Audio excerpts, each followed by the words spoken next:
Hello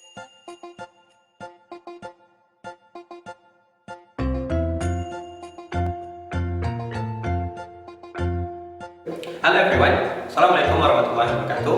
I am Hasto Halur Rahman, the representative from Faculty of Culture Studies in the selection process for Outstanding Student Universitas Brawijaya 2016. And through this video, I would like to express my scientific writing based on my research on culture studies, with the title, The Underlying Values of Local Wisdom Depicted During the Ritual Process of Construction and Architecture of Betawi's Traditional House.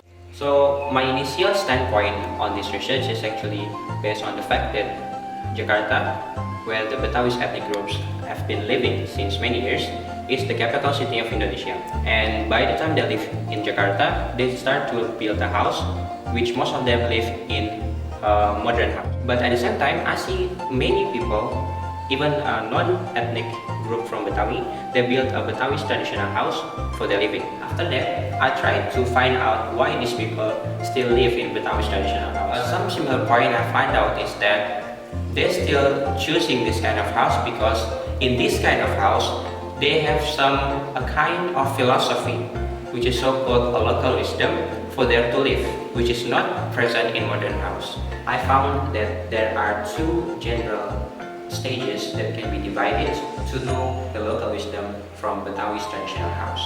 The first one is from the stage of rituals building the house and constructing the house, and second is from the architecture that is being given throughout the house.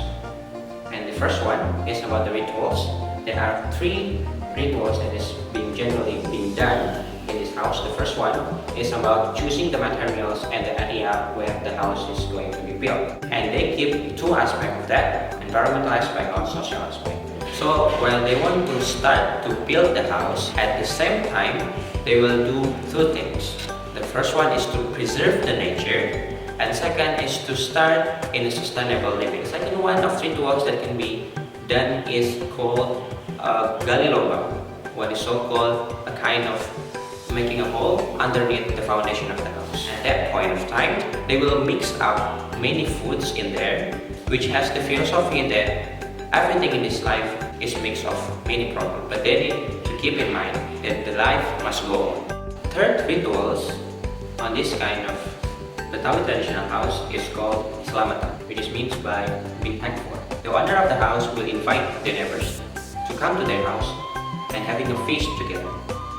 This means that in our life, we need to be open, to have a good relation with others, and to start by ourselves. The first one who has the responsibility for this kind of relation. So those are the three things, philosophy or local wisdom from rituals of the house. And now we move to the architecture of the house.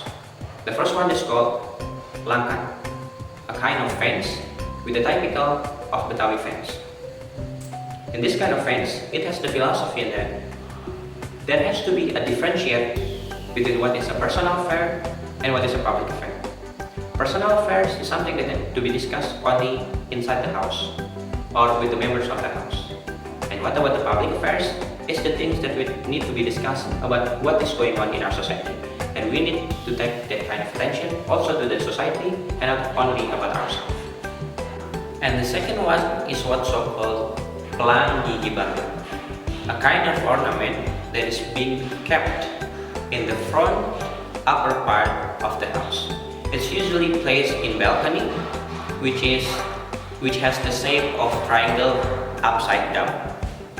It tried to tell us that actually in this life there's no something a straight path. There will be a kind of going upside down, which is depicted in the kind of triangle. And the third one is called anak tangga, a stairs that's being kept in the front of the house. Why it's put in the front of the house?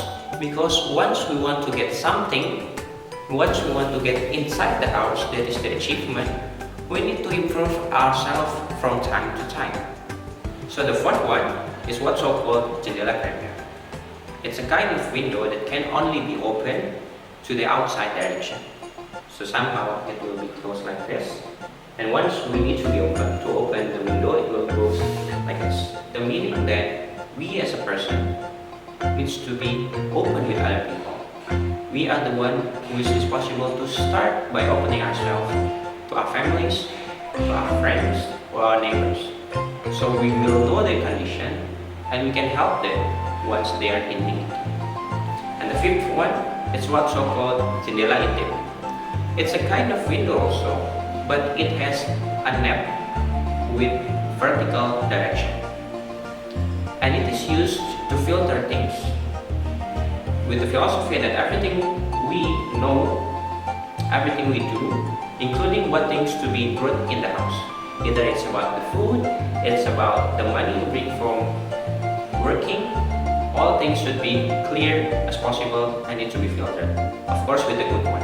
And the sixth one is what's so-called juran. It's a kind of cantilever that is placed at the sides of the house or in the balcony of the house. It has the purpose that we as person need to have a purpose in life. But the point is, not only for ourselves, but for other people, as it is the function of cantilever.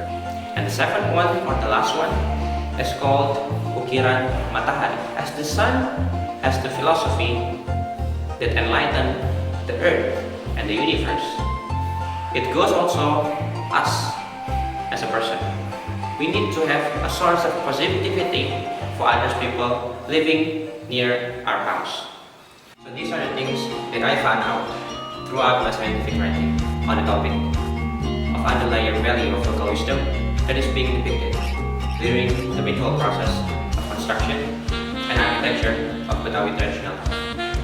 By doing this kind of research, I also learned to come to an understanding that we, as an individual person, we, as a member of our family, we, as a student of Brawijaya University, we, as a member of our society, and we, as a citizen of this great country, need to have value for others.